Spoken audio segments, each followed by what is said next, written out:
sejahtera untuk kita semua. Yang terhormat Ibu Dr. Kinkin Yuliati, SPMSI, CICS CPR, selaku dosen pengampu mata kuliah Public Relations. Di video ini, kami kelompok 11 akan membahas materi mengenai Public Relations dan International Marketing. Adapun anggota kelompok 11, yang pertama ada Hanifah Ria Saputri, lalu ada Nadila Afifa Sulistianto, lalu ada Sofa Ayu Suwarni, dan yang terakhir ada saya sendiri, Yolanda Pelengkahu. Selanjutnya kita akan masuk ke dalam pembahasan, di mana pembahasan yang pertama ini mengenai extent of literacy. Extent of literacy ini diartikan sebagai tingkat kemelekan atau literasi yang merujuk pada kemampuan individu dalam membaca juga menulis.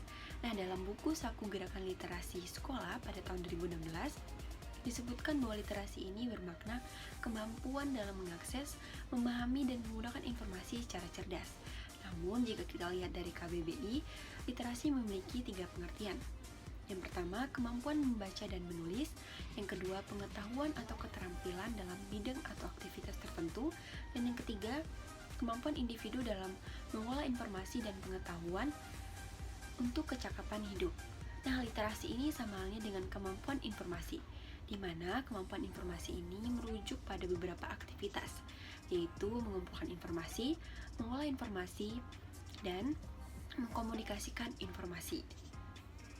Nah, penggunaan literasi PR ini membantu orang-orang dalam memahami pesan PR, teknik digunakan untuk menyampaikan pesan tersebut, dan dampak dari penggunaan teknik tersebut. Literasi PR ini diartikan sebagai kemampuan berpikir secara kritis terhadap praktik-praktik public relations dan dampak dari praktik tersebut. Nah, literasi PR bukan hanya sebatas kemampuan untuk mengidentifikasi, menganalisis, dan mengevaluasi pesan PR, tapi juga mampu menciptakan pesan PR dan memahami peran dari masing-masing individu. Di mana dalam marketing internasional ini, literasi dapat memudahkan suatu perusahaan dalam membuat keputusan terkait pengelolaan dalam memasarkan pada suatu atau lebih negara dari informasi yang didapatkan dari sumber yang sah. Nah, jika kita lihat dari konteks yang lebih luas, diplomasi publik sebagai bentuk PR internasional dapat membentuk persepsi kita tentang sebuah negara. Oleh karena itu, perlunya kita untuk berpikir kritis tentang liputan media tentang sebuah negara tersebut. Misalkan terkait dengan mengapa suatu negara mendapatkan pemberitaan yang positif atau sebaliknya, hingga terkait apakah liputan media tentang suatu negara yang diperoleh dari sumber yang dapat dipercaya atau objektif, dan lain sebagainya. Nah, sebagai masyarakat yang melek PR, pastinya akan melakukan investigasi informasi terlebih dahulu, di mana masyarakat akan mengevaluasi dan memeriksa pesan PR yang masuk dalam kehidupan sehari-hari dengan hati-hati. Lalu yang berikutnya ada deceptive tactics. Nah, ini merupakan taktik tipuan, yang dimana taktik di sini adalah permainan jebakan, tipu daya, pemalsuan kehidupan sehari-hari dengan menggunakan sumber daya yang lain, dimana penggunaan taktik yang sifatnya menipu ini berperan untuk mengalihkan dan mempengaruhi yang bertujuan untuk mengimplementasikan strategi yang sudah direncanakan. Taktik tipuan dapat membantu strategi dalam PR untuk mengidentifikasi dan menganalisis masalah juga kesempatan pada situasi tertentu. Nah, terkadang penggunaan taktik satu atau lebih ini dapat mempengaruhi orang-orang dalam melakukan penilaian terhadap suatu hal atau kelayakan dari taktik tersebut, dan mempengaruhi terhadap keputusan penggunaan taktik di masa yang akan datang. Taktik tipuan sebenarnya merupakan strategi pengalihan dalam mengkomunikasikan suatu hal terhadap publik. Taktik komunikasi bersifat tipuan ini dilakukan untuk memudahkan organisasi atau perusahaan mempengaruhi publik dengan strategi yang sudah direncanakan atau sudah dibuat. Seperti misalkan saat ini media digital yang sudah berkembang pesat, sehingga taktik komunikasi bersifat tipuan ini dapat kita implementasikan melalui media digital tersebut, tepatnya pada media iklan, yang dimana dari wadah tersebut kita dapat mempengaruhi orang-orang dari iklan yang sudah kita curahkan melalui kata-kata yang menarik, gambar, hingga berbentuk video singkat untuk menarik perhatian publik. Nah, dalam marketing public relations ini, taktik seperti ini dapat membantu organisasi atau perusahaan dalam melakukan komunikasi pemasaran. Karena hal ini dapat membantu publik maupun perusahaan dalam bernegosiasi terkait pemasaran produk yang ada. Lalu yang berikutnya mengenai organizing international PR. International Public Relations merupakan hubungan yang dilakukan oleh organisasi atau negara yang menyasar pada publik yang berada di luar negara dengan tujuan pencapaian yang objektif.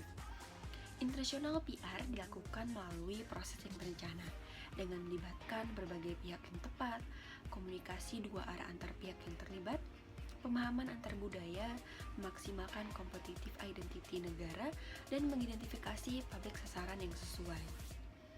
Nah, dalam pengorganisasian internasional PR ini melibatkan perencanaan komunikasi yang ekstensif, di mana menurut Kartin and Gaiter pada tahun 2007 terkait dengan implementasi internasional PR melibatkan berbagai bidang seperti perusahaan multinasional, kultivasi citra negara, organisasi non-profit, dan asosiasi dagang hingga pertandingan olahraga internasional. Sedangkan kalau menurut Morley pada tahun 2002, international PR meliputi 3 kategori, yakni ada industri, bisnis atau organisasi, area praktik PR, dan keterampilan teknik. Nah, dalam mengorganisir international PR ini tentunya perlu adanya perencanaan yang baik pastinya, di mana di sini adanya pertimbangan yang objektif organisasi atau negara itu sangat diperlukan. Misalkan siapa dan apa karakteristik publik sasaran, apa tujuan publik sasaran, dan media apa saja yang digunakan oleh publik. Selanjutnya dilakukan penentuan objektif, di mana syaratnya adalah realistis, sederhana, dengan kalimat pendek. Selain itu harus mendukung capaian dari organisasi atau negara tersebut. Nah, dalam aksi dan komunikasinya, international PR ini mempertimbangkan kembali unsur struktur negara dalam pemilihan saluran komunikasi, seperti bagaimana media massa di negara tersebut dan lain sebagainya. Lalu untuk langkah yang selanjutnya, international PR akan melalui tahap evaluasi, di mana pada tahap ini akan menjawab ketercapaian objektif yang sudah ditentukan sejak awal. Untuk international PR, penilaian terhadap keberhasilan program dapat dilakukan terhadap tercapainya objektif kegiatan, seperti perubahan kesadaran, sikap, perilaku, tercapainya publisitas media atau upaya mempengaruhi yang diharapkan, lalu tercapainya ROI atau Return on Investment, dan secara jangka panjang evaluasi terhadap reputasi organisasi atau negara. Saya Hanifaria Saputri akan melanjutkan presentasi mengenai publikasi. Nah, publikasi ini menuju pada penyebaran informasi kepada khalayak umum. Tapi menurut Sofyan Asauri, publikasi merupakan suatu usaha yang dilakukan dalam rangka menarik minat masyarakat terhadap suatu produk atau jasa agar mereka bersedia menggunakan hal tersebut melalui media ragam publikasi ilmiah yang bersifat komersial dalam Al-Qur'an tahun 2020. Sedangkan menurut Kusuma, publikasi memainkan peran penting dalam memperkenalkan informasi atau ide baru ke masyarakat luas dan meningkatkan kepercayaan kesadaran masyarakat tentang suatu merek atau produk atau layanan menurut Kusuma et al. Tahun 2020. Jadi dapat disimpulkan bahwa publikasi merupakan penyebar informasi kepada khalayak umum dengan bertujuan mempromosikan, menawarkan, dan memperkenalkan suatu produk atau jasa dari perusahaan agar dapat menarik minat masyarakat untuk melakukan pembelian. Nah, selain itu dengan adanya publikasi juga menciptakan citra perusahaan yang positif. Public Relations dan International Marketing dalam melakukan publikasi melalui beberapa hal. Yang pertama ada siaran pers atau press release. Jadi promosi dilakukan dengan dokumen tertulis. Yang kedua itu ada media sosial. Media sosial ini merupakan platform online di mana dapat mempromosikan produk dan juga membangun hubungan dengan pelanggan. Nah, yang ketiga ada iklan. Iklan bisa dilakukan melalui media cetak, televisi, ataupun platform online. Yang keempat ada content marketing. Ini merupakan strategi pemasaran dengan yang bermanfaat untuk pelanggan dan tujuannya membangun hubungan jangka panjang. Nah, yang kelima ada email marketing. Marketing ini strategi pemasaran dengan mengirimkan sebuah promosi kepada email pelanggan. Selanjutnya adalah organizations. Menurut Public Relations Society of America atau PRSA yang dikutip dari Latimore, Baskin, Heyman, dan Todd, bahwa public relations merupakan sebuah fungsi kepemimpinan dan manajemen yang membantu pencapaian tujuan sebuah organisasi, membantu mendefinisikan filosofi, serta memfasilitasi perubahan organisasi.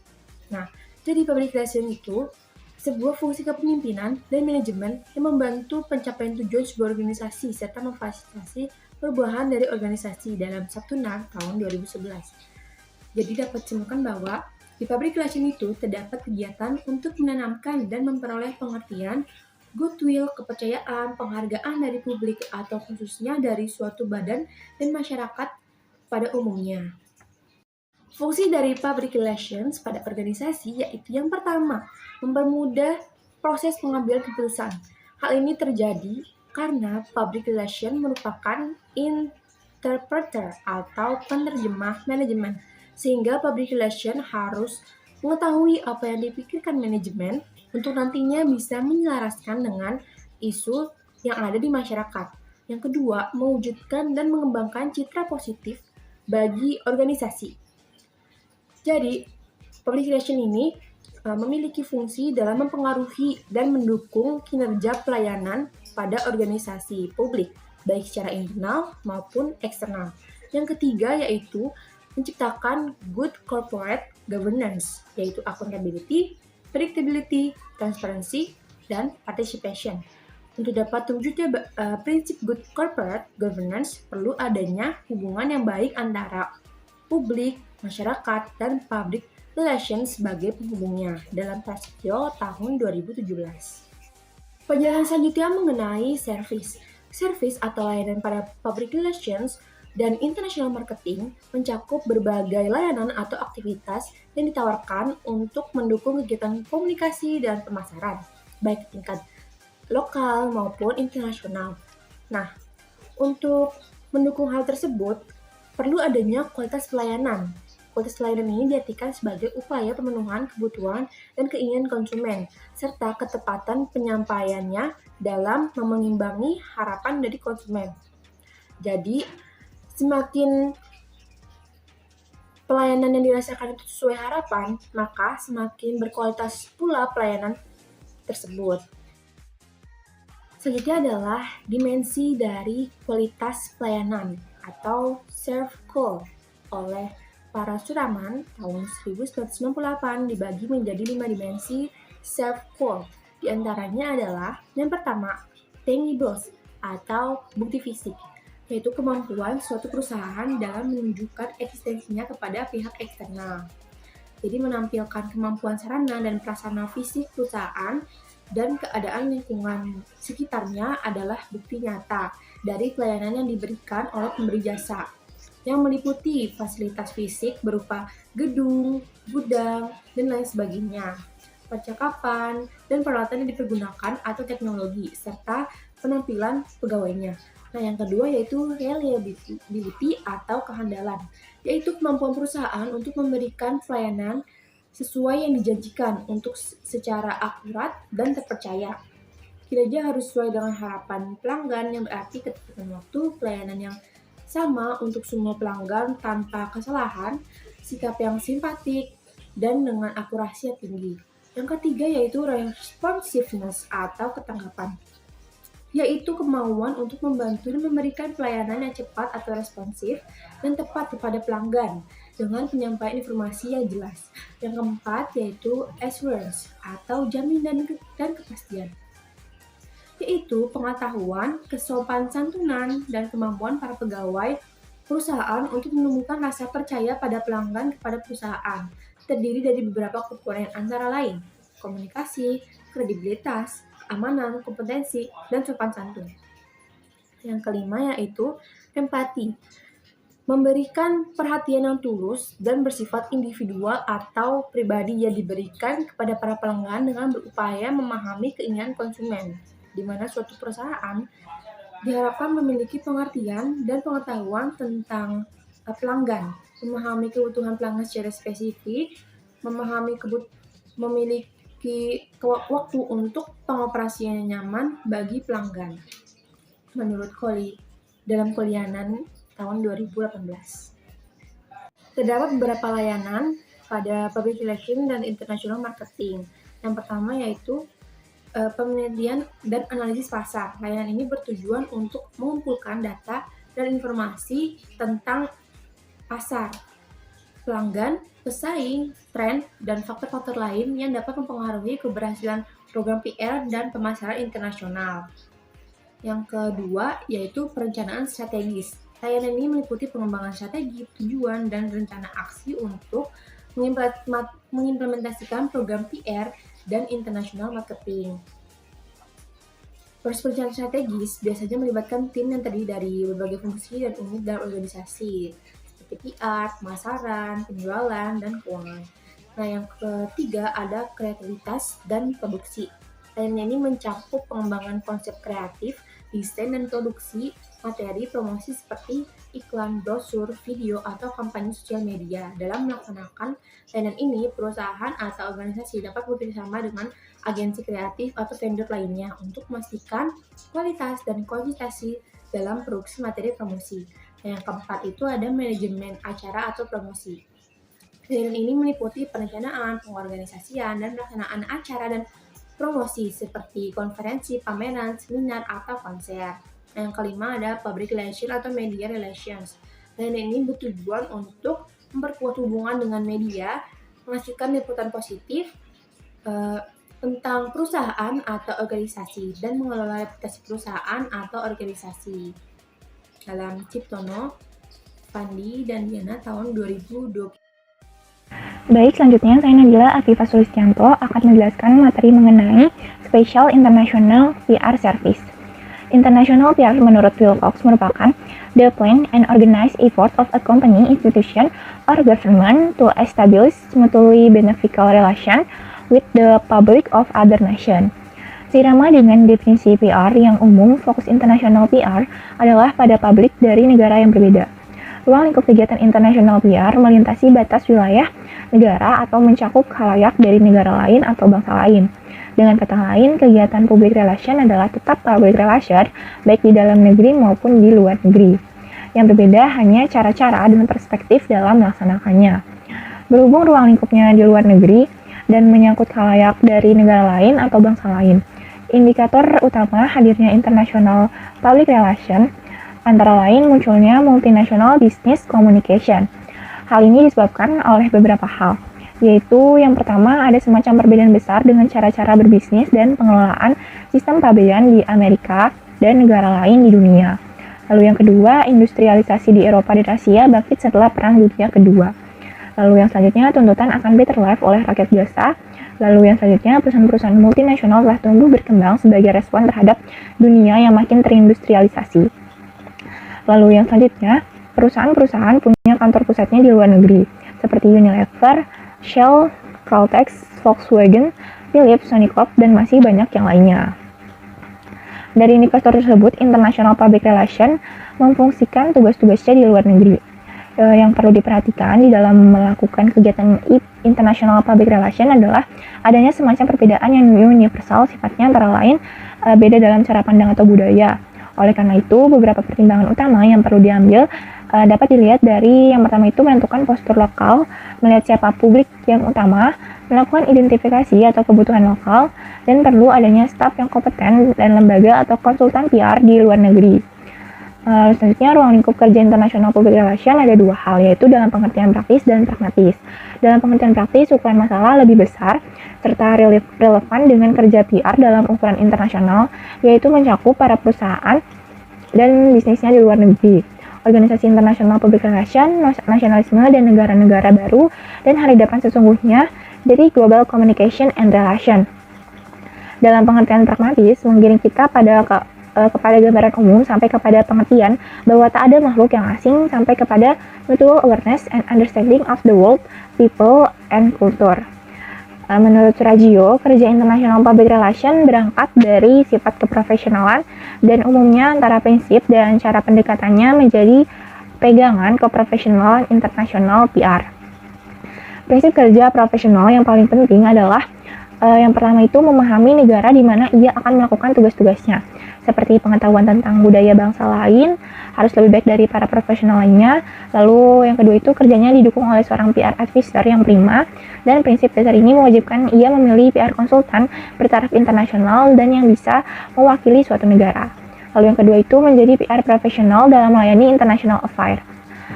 Maka cara kerja PR lama ternyata masih digunakan. Yang pertama itu antara lain metode atau teknik komunikasi lama masih bisa digunakan. Lalu hendaknya belajar dari keberhasilan masa lalu dan belajar dari bangsa lain yang berhasil. Lalu yang selanjutnya harus dekat dengan media.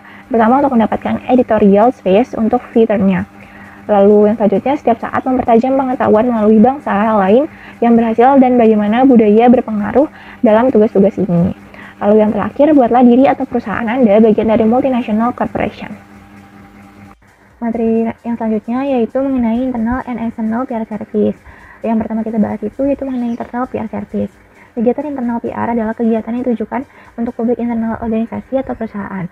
Publik internal adalah semua elemen yang mempengaruhi secara langsung dalam keberhasilan perusahaan, seperti misalnya itu karyawan, manajer, supervisor, pemegang saham, dewan direksi perusahaan, dan lain sebagainya.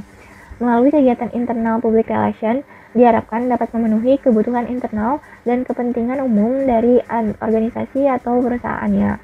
Hubungan yang harmonis antara pihak-pihak yang terkait dengan perusahaan akan menciptakan iklim kerja yang baik. Dengan demikian, operasi perusahaan akan berjalan dengan lancar. Kegiatan hubungan internal yang dilakukan oleh seorang public relation officer yaitu yang pertama itu ada hubungan dengan karyawan atau employee relation.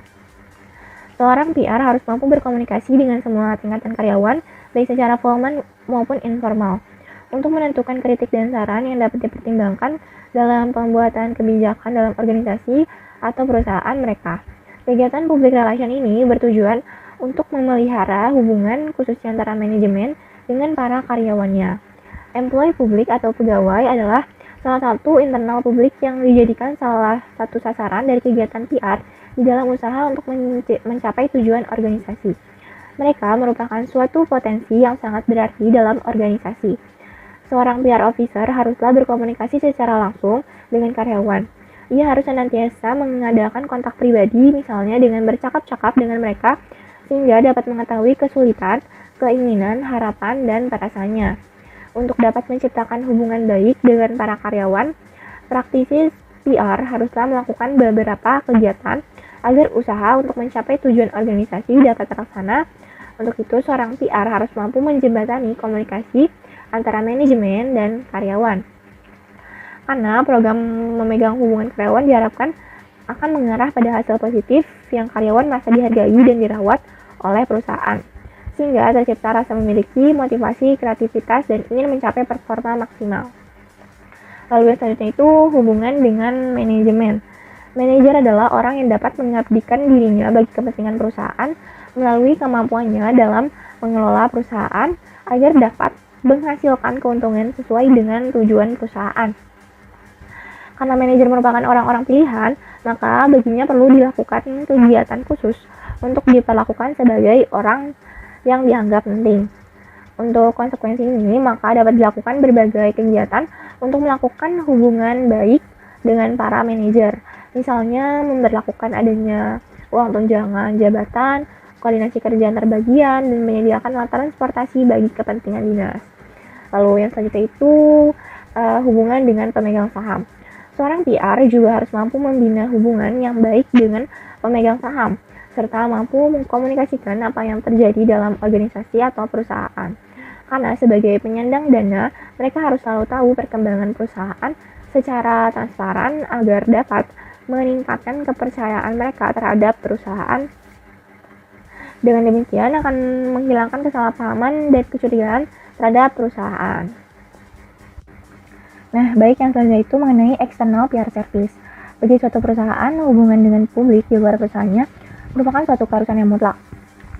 Sesuai dengan sifatnya dalam masyarakat modern, tidak akan ada kemungkinan bagi seseorang atau suatu badan bisa hidup menyendiri.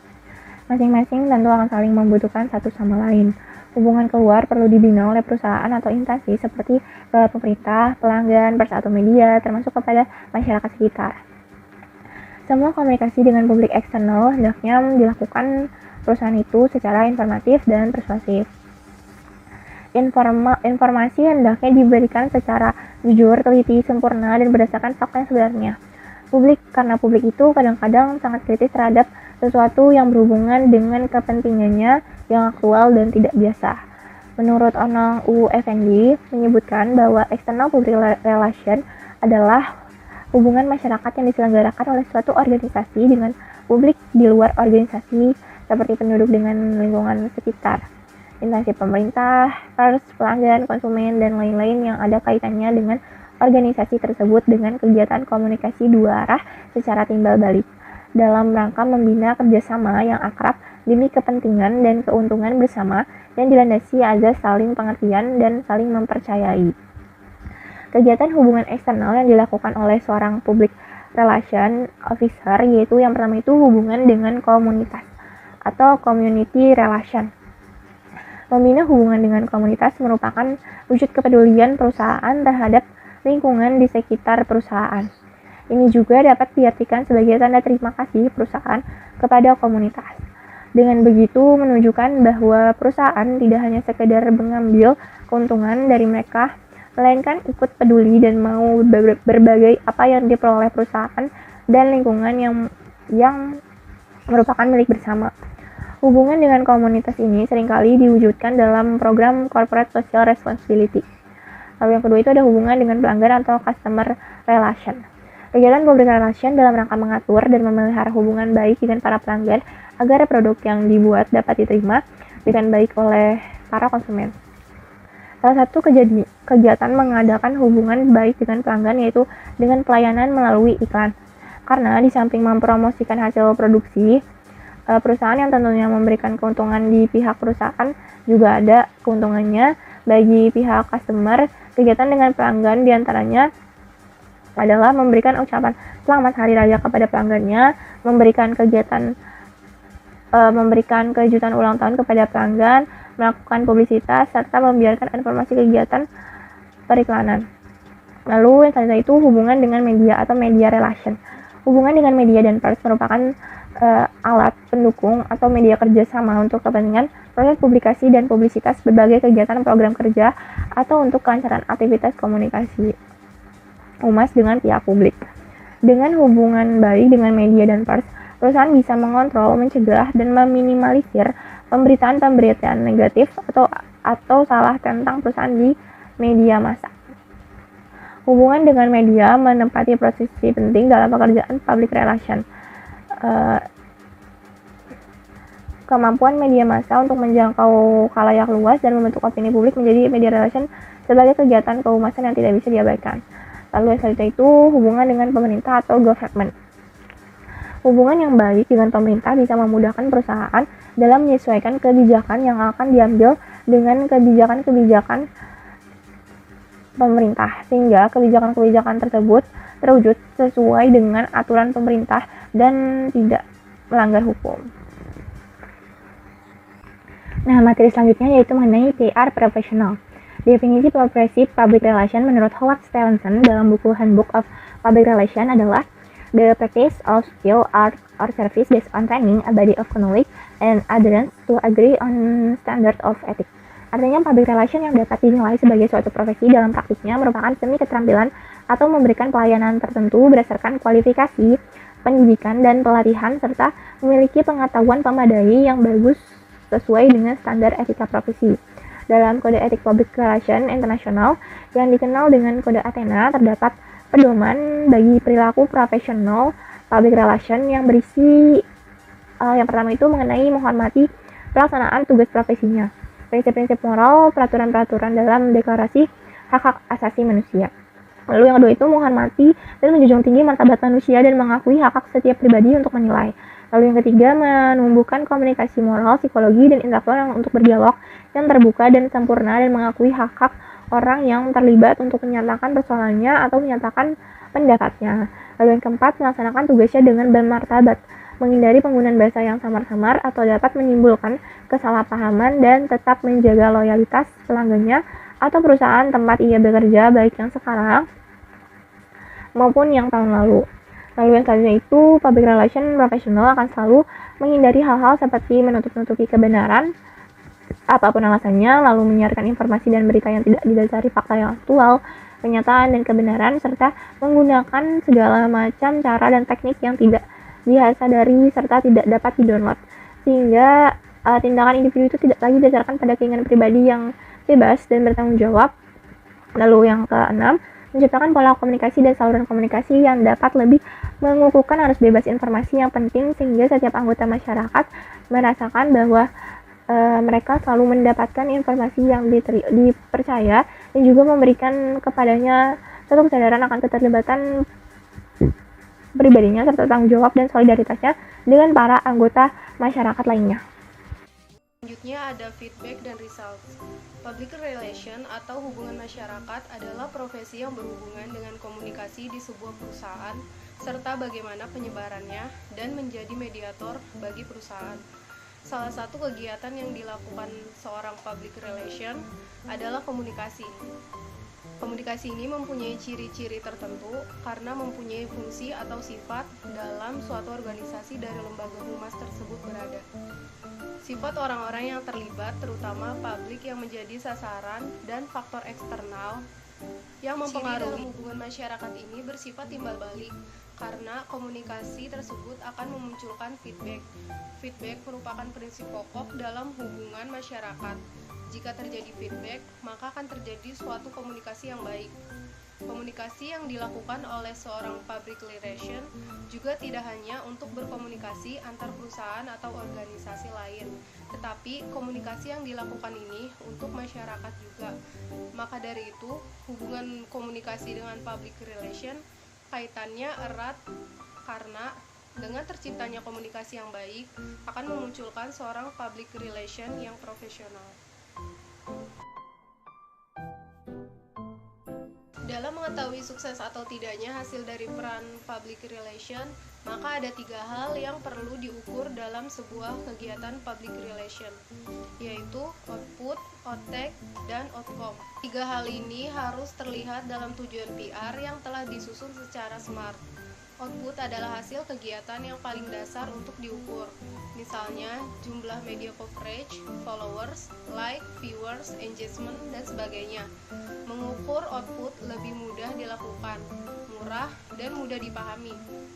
Yang paling efektif untuk mengetahui keberhasilan kegiatan PR adalah mengukur outcome. Outcome adalah perubahan perilaku audiens setelah menerima pesan dari PR. Outcome ini dapat dilihat dari berbagai macam perspektif, misalnya kenaikan penjualan, peningkatan jumlah pelanggan, kunjungan website, perubahan voting pemilu, dan sebagainya. Keterkaitan feedback and results dengan kasus PT Indofood ialah setiap perusahaan perlu mengupayakan agar konsumennya merasa puas dengan produknya, sehingga konsumen memiliki loyalitas terhadap merek produk tersebut. Dalam studi kasus, PT Indofood telah mendapatkan banyak feedback dan results yang positif dari para pelanggannya, dengan cara merespon dengan cepat dan menyelesaikannya dengan tanggap setiap keluhan dari para pelanggan terkait kekurangan dari produksinya.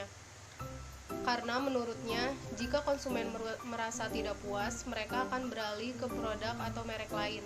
Bahkan mereka juga berpeluang menyebarluaskan sentimen negatif terhadap produk tersebut kepada orang lain.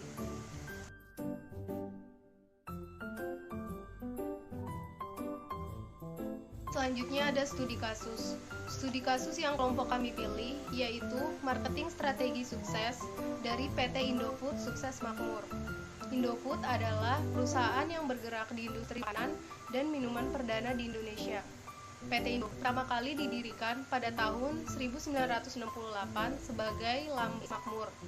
Pada 14 Juli 1994, perusahaan milik keluarga Salim di bawah Salim Group mengganti nama perusahaannya menjadi PT Indofood Sukses Makmur. Dalam menjalankan usahanya, Indofood memiliki berbagai macam produk seperti produk mie instan, susu, bumbu dapur, tepung, dan pasta.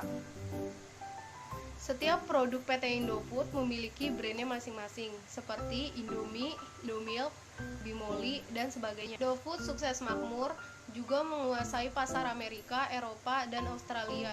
Terdapat dua strategi pemasaran PT Indofood dalam ranah internasional. Yang pertama ialah melakukan joint venture. Dalam melakukan joint venture, PT Indofood tentunya akan mengembangkan produknya di pasar bidang lainnya seperti minuman non-alkohol, bumbu penyedap makanan, sekaligus mengembangkan inovasi untuk bumbu produk mie instan Indofood. Adanya keterkaitan subbab extent of literasi dengan kasus PT Indofood. Di sini kita lihat bahwa PT Indofood melakukan berbagai upaya untuk meningkatkan volume penjualan terhadap produknya. PT Indofood melakukan identifikasi dan analisis dari berbagai pesan yang masuk untuk lebih mengoptimalkan kelaikan produk, mulai dari promosi, distribusi, dan lain sebagainya. Pemasaran dilakukan PT Indofood ini tidak hanya dalam lingkup nasional, tetapi juga internasional. Untuk itu perlu adanya pengorganisasian perencanaan yang baik demi reputasi perusahaan. Lalu, keterkaitan subbab deceptive tactics dengan kasus PT Indofood ini, di sini sebenarnya bukanlah taktik tipuan yang dilakukan oleh PT Indofood. Namun, PT Indofood melakukan taktik untuk menarik perhatian publik, ialah dengan melakukan berbagai promosi di media yang ada seperti iklan pada televisi, yang mana PT Indofood di sini menjadikan Indomie sebagai sponsor, juga menggelar berbagai event-event hingga lomba-lomba untuk menciptakan citra baik perusahaan dan meningkatkan produknya agar lebih dikenal. Yang dimana hal itu nantinya melalui media komunikasi akan sampai dan dapat bersaing di pasar internasional.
Selanjutnya adalah keterkaitan subbab publication dengan kasus dari PT Indofood.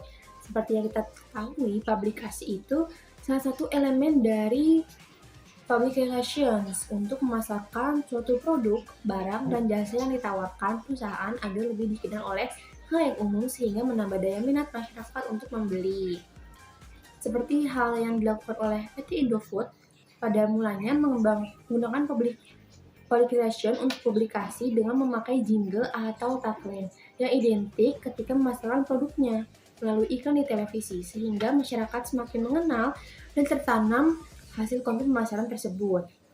Nah, selain itu, PT Indofood juga memberikan perhatian lebih kepada pesaingnya, sehingga terus gencar berinovasi dengan melakukan pemasaran dengan publikasi seperti sponsor acara besar dan instalasi iklan billboard secara luas. Nah, yang selanjutnya adalah keterkaitan subbab organization dengan kasus dari PT Indofood. Peran public relation itu dapat menghubungkan organisasi dengan masyarakat atau konsumen sangat penting demi mencapai tujuan dari organisasi tersebut, yaitu pemasaran internasional.